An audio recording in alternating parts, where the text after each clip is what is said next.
Boa tarde, boa noite, queridos amigos. Hoje nós estamos recebendo a companheira Ana Márcia Oliveira. A Ana Márcia é do Grupo Espírita Leôncio de Albuquerque, em Niterói, no estado do Rio de Janeiro, e é com muita alegria que nós vamos ouvi-la conversar sobre o tema Todos Somos Médiuns, um tema muito interessante que geralmente nos traz bastantes questionamentos, né, Ana Márcia? O Felipe, nosso companheiro aqui do Meimei, vai fazer a leitura da página inicial, seguida da oração. Muito obrigada. Obrigado, Aline. A leitura que nós vamos fazer hoje é do livro Vinha de Luz, capítulo 69, de título No Serviço Cristão. Nem como tendo domínio sobre a herança de Deus, mas servindo de exemplo ao rebanho. Aos companheiros de espiritismo cristão, cabem tarefas de enormes proporções junto das almas. Preocupam-os profundos problemas da fé, transcendentes questões da dor. Porque dão de graça o que por graça recebem, contam com a animosidade dos que vendem os dons divinos. Porque procuram sabedoria espiritual, recebem a gratuita aversão dos que se cristalizam na pequena ciência. Porque se preparam em face da vida eterna, desligando-se do egoísmo destruidor, são categorizados como loucos pelos que se satisfazem na fantasia transitória. Quanto maior, porém, a incompreensão do mundo, mais se deverá intensificar naqueles as noções da responsabilidade. Não falamos aqui dos estudiosos, dos investigadores ou dos observadores simplesmente. Referimos-nos aos que já entenderam a grandeza do auxílio fraternal e a ele se entregaram, de coração voltado para o Cristo.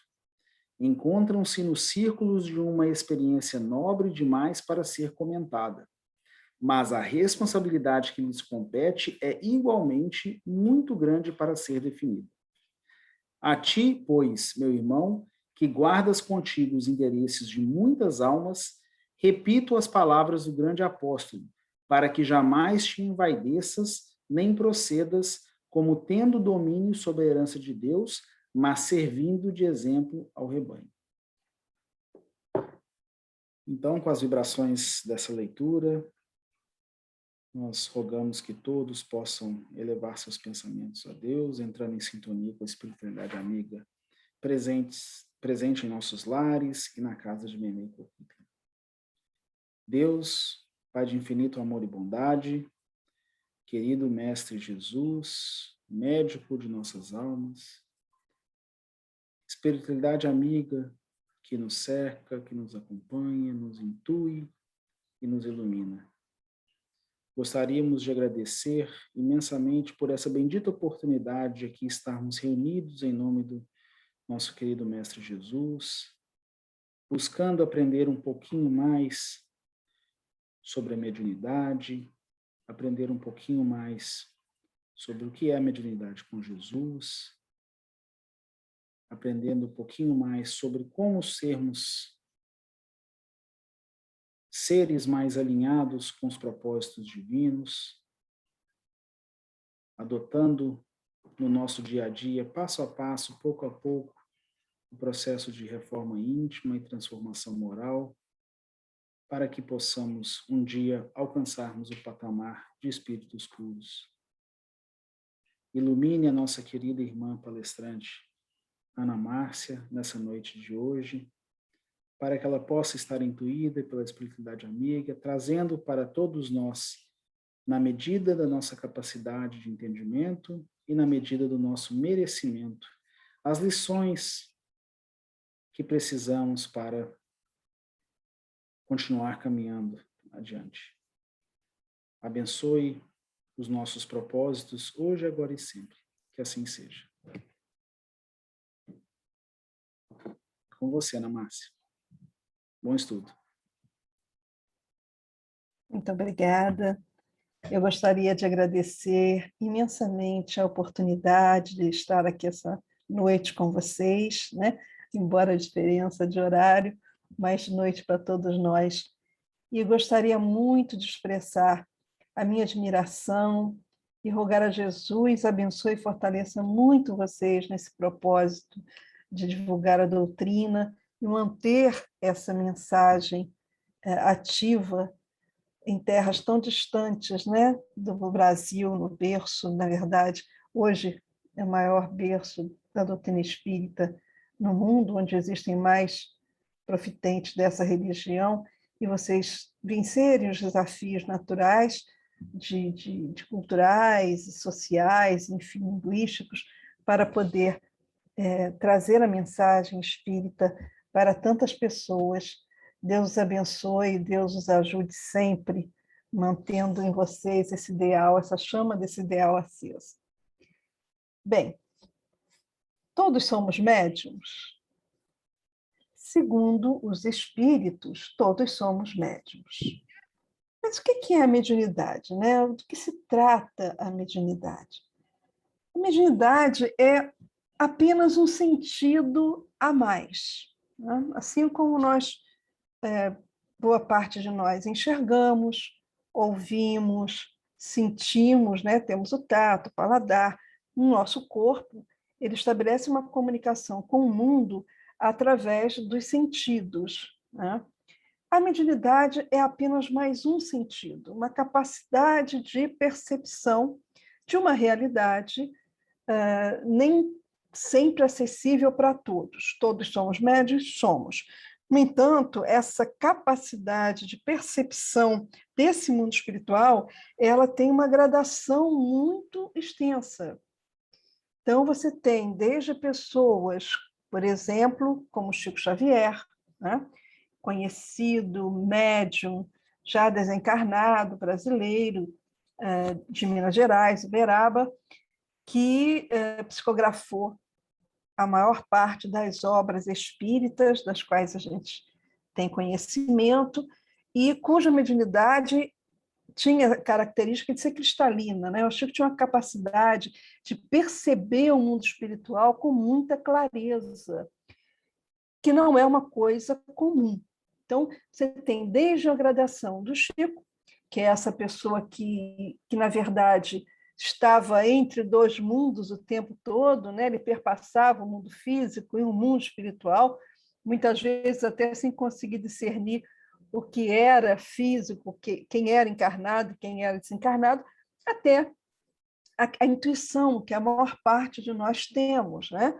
Muitas vezes nós estamos envolvidos com alguma decisão, alguma coisa que precisamos fazer, e vem, né, na cabeça da gente uma ideia, uma sugestão, que a gente muitas vezes interpreta como sendo nossa, mas que, na verdade, foi inspirada, foi trazida, foi sugerida por espíritos amigos, né? Às vezes não são amigos, mas nesse aspecto que nós estamos dizendo, por espíritos amigos, que trazem aquela ideia, a gente vai captar, né? A gente vai metabolizar, introjetar como nossa, e que nem sempre é, né? Então, todos somos médiuns, porque todos nós temos a capacidade, em alguma medida, de nos conectarmos com esse mundo espiritual, nos comunicarmos com esse mundo espiritual. E essa capacidade, como eu falei, ela vai variar infinitamente de pessoa para pessoa. Algumas pessoas, mesmo não sendo chamados médios ostensivos, né, que são aqueles que têm percepções tão intensas a ponto de trabalharem mediunicamente, receberem mensagens, psicografarem, atuarem em reuniões mediúnicas, mas, por exemplo, durante o sono, né, o corpo vai dormir e o espírito, então, livre, se afasta do corpo e vai ter com os benfeitores amorosos, com os espíritos amigos, e às vezes nem tão amigos assim. Mas aí também pode-se considerar um aspecto mediúnico. Porque o que é a mediunidade, né? A mediunidade é quando essa percepção ela serve de ponte entre o mundo dos encarnados, os chamados vivos, e o mundo dos desencarnados. Então, quando a gente tem contato com os espíritos, de alguma forma, isso é chamado de mediunidade. Por que a gente está dizendo isso? Porque algumas capacidades de percepção, elas são anímicas. Na verdade, todas são, né? Elas são da alma. Quando essa percepção traz para a gente o mundo espiritual, e aí a gente tem um fenômeno mediúnico. Do que eu estou falando? Eu estou falando, por exemplo, de Daniel Douglas Home, que foi um personagem, né, lá de trás, considerado um precursor do espiritismo, e ele, por exemplo, tinha essa capacidade de se projetar para outros lugares, o que alguns vão chamar de dupla vista. Então, numa determinada ocasião, ele estava muito distante de Estocolmo e ele visualizou um incêndio que estava acontecendo em Estocolmo, na Suécia, e descreveu o incêndio. E ele estava distante, milhares de quilômetros distante. É uma capacidade anímica, a dupla vista.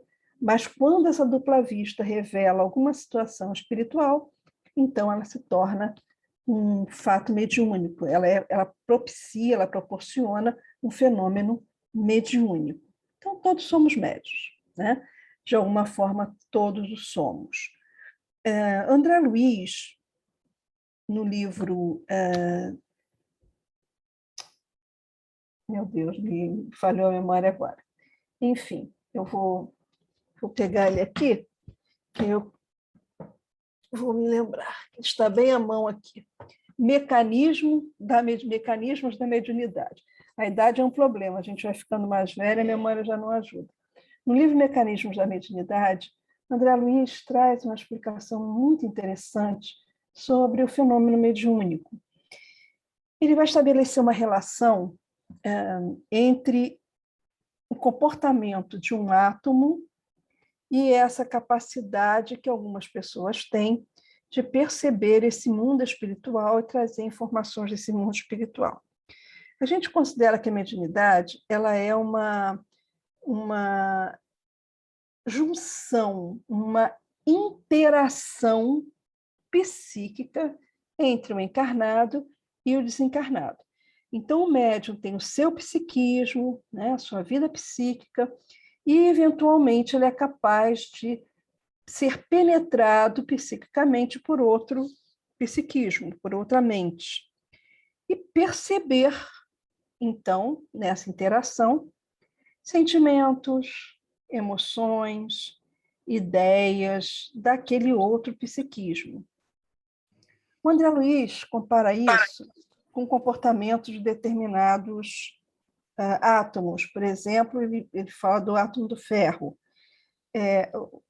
Se a gente bem lembra, né, o átomo, tradicionalmente, convencionalmente, é considerado com um núcleo e, em torno do núcleo, nós temos movimentações orbitais de elétrons, né? Isso na tradição, na forma mais tradicional de se falar do comportamento do átomo.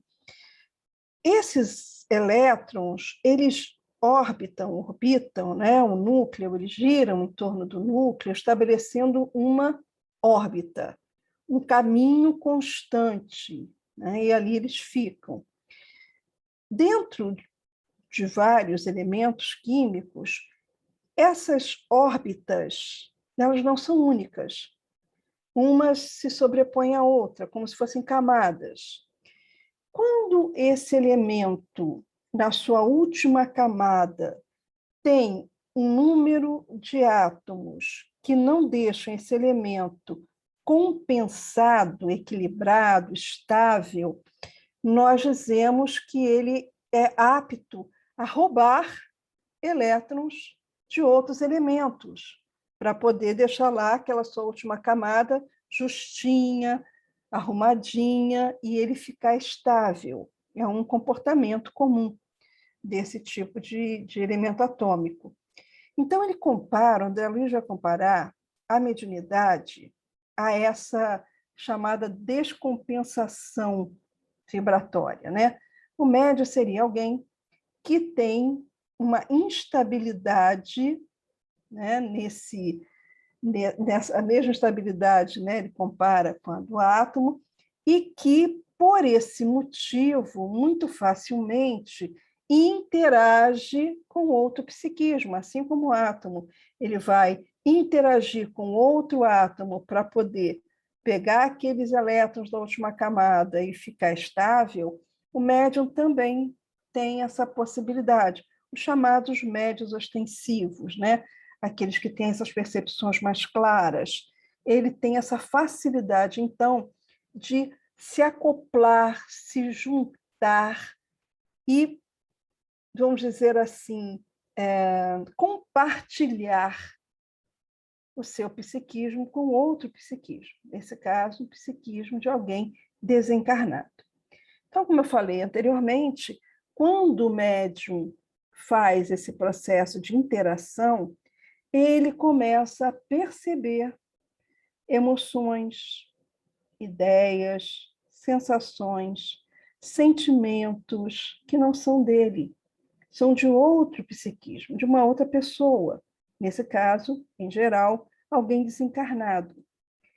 E quando a pessoa está dentro de uma reunião mediúnica, esse fenômeno é esperado, né, natural. Dali o espírito vai naturalmente conversar com alguém encarnado, chamado de doutrinador, esclarecedor, dialogador, a gente tem diversos nomes, né?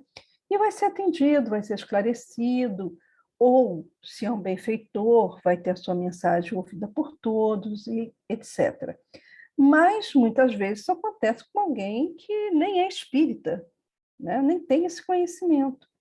E isso pode ser muito perturbador para algumas pessoas, principalmente quando a intensidade do fenômeno ela é mais, digamos assim, mais intensa, né? Um fenômeno mais intenso.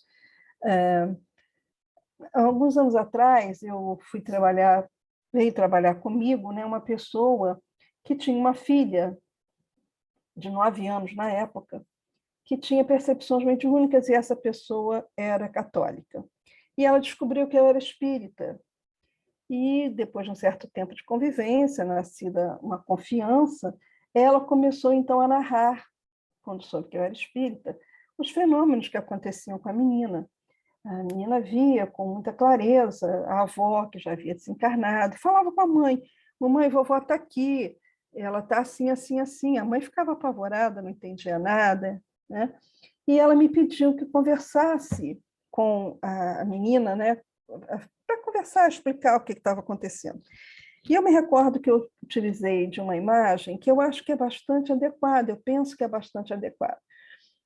Eu procurei explicar a ela que o médium seria semelhante a alguém que chegasse para viver numa cidade, por exemplo, onde as pessoas fossem cegas ou tivessem uma baixa visão, e ela fosse daquelas pessoas que enxergam bem. E existissem muito poucas pessoas assim na cidade. Naturalmente, se ela chegasse num ambiente onde ali só existissem pessoas com baixa visão ou cegos, ela veria coisas que os outros não veriam. Então, se ela começasse a dizer: cuidado, você vai bater naquela cômoda que está ali no caminho, as pessoas ficariam: nossa, como ela sabe disso? Como ela está vendo, né? Para ela é um processo natural, ela está vendo a cômoda, o caminho. Mas para quem tem baixa visão, só estaria vendo ali um borrão, alguma coisa assim, e quem não enxerga nada não estaria vendo nada. Então, o médium, ele é alguém assim. Por exemplo, digamos que nós estivéssemos num ambiente com várias pessoas que, vamos usar o infeliz momento que estamos vivendo, né? Mas, por exemplo, acometidos de Covid que perdem a capacidade olfativa, né? Não conseguem sentir cheiro. E você consegue, você não está com Covid, você consegue. Você chega dentro do ambiente, por exemplo, e está pegando fogo num papel, em alguma coisa. Ninguém está vendo, está escondido ali o papel. Você vai sentir o cheiro que aquelas pessoas não estão sentindo e vai dar um alarme. olha, gente, não tem fumaça, não estou vendo nada, mas tem um cheiro de queimado aqui. E aquelas pessoas ali não estão sentindo. Então, para elas, você é dotado de um poder sobrenatural, mas é apenas um sentido que você tem que elas não têm, ou têm pouco, ou não têm temporariamente. A mediunidade, os espíritos dizem que ela está radicada, ou erradicada, na verdade, radicada, no organismo, né? Porque a gente depende de algumas estruturas físicas para poder vivenciar o fenômeno mediúnico, né? O principal elo de estabelecimento de relação com o mundo espiritual se dá nessa região da cabeça, né? Aqui dentro nós temos, se você pudesse colocar uma régua, digamos, aqui e outra aqui, no momento que essas duas réguas se encontrassem, mais ou menos nessa altura aqui, dentro do nosso cérebro, existe uma glândula chamada epífise. E essa glândula, ela é descrita por André Luiz, no livro Missionários da Luz, como sendo um grande centro de contato do mundo espiritual conosco, uma porta de entrada. Ele diz que se assemelha ao lótus, aquela flor de 1000 pétalas, que se abre para receber as radiações do mundo espiritual. Então, digamos que é a ponte, a porta de entrada das percepções mediúnicas. E o próprio sistema nervoso central do médium, ele tem algumas estruturas que propiciam a expressão do fenômeno mediúnico. Então, para os espíritos, a mediunidade ela está ancorada, digamos assim, no corpo físico.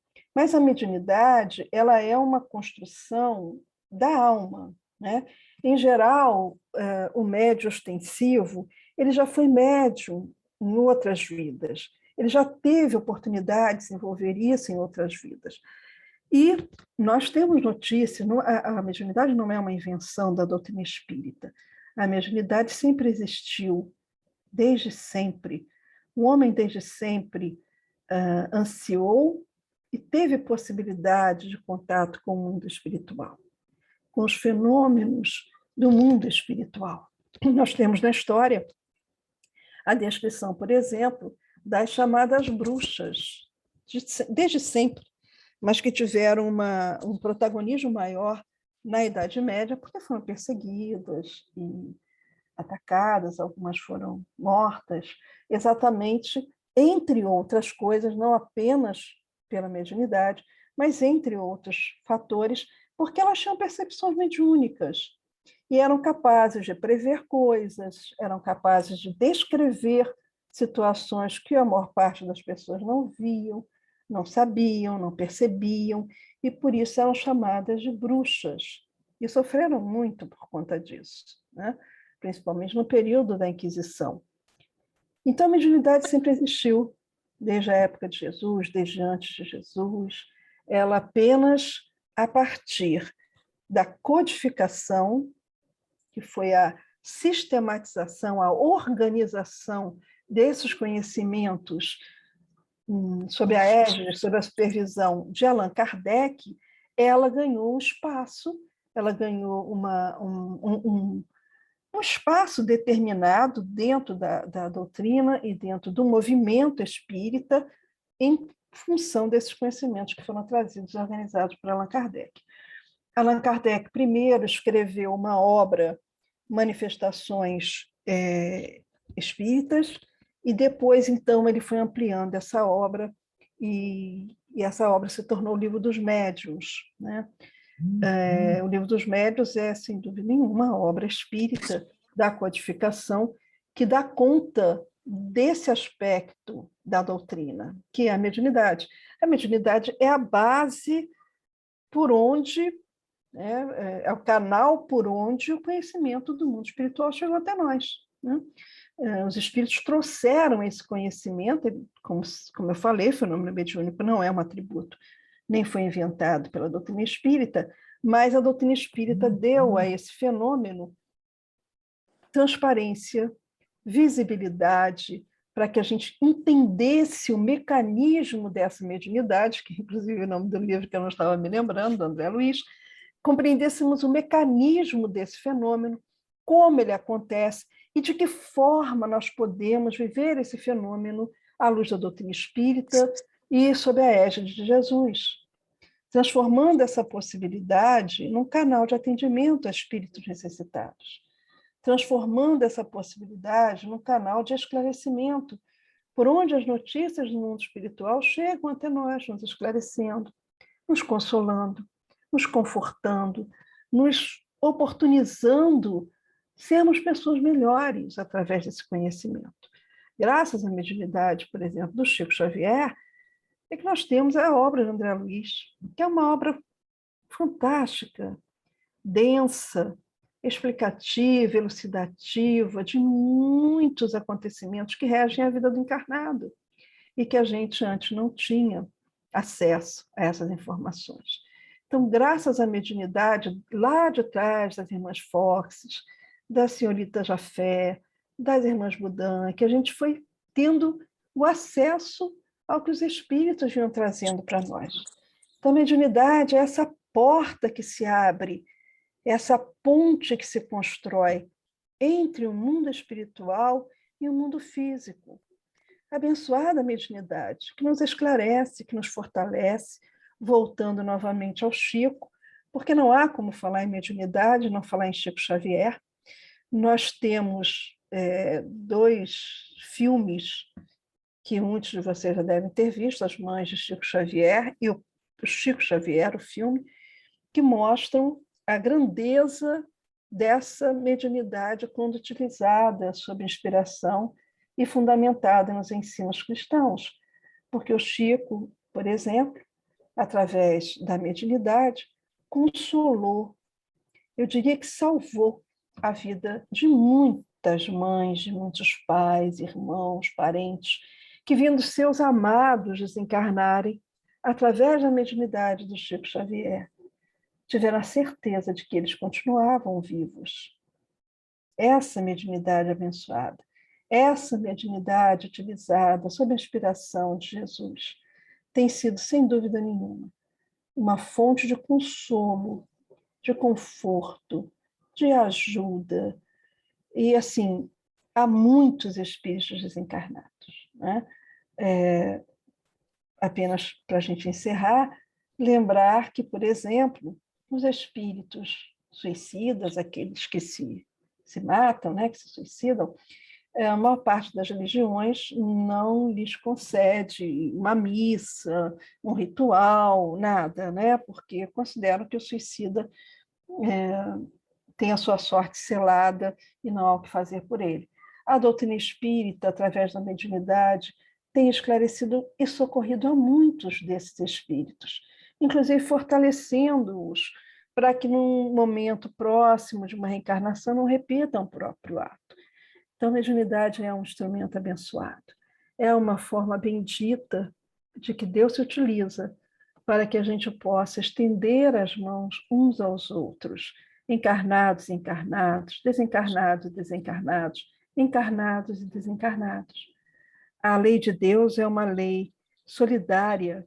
O sistema divino de vida é um sistema solidário. E a mediunidade é uma possibilidade infinita de nos solidarizarmos e ampararmos uns aos outros. Bom, amigos, já são, então, 30 minutos da nossa conversa. Novamente, eu quero agradecer imensamente a oportunidade de estar aqui. É uma grande alegria para o meu coração. E nós vamos, então, fazer a nossa prece de encerramento. Senhor e Mestre Jesus, graças te damos, Senhor, por esse encontro tão acolhedor.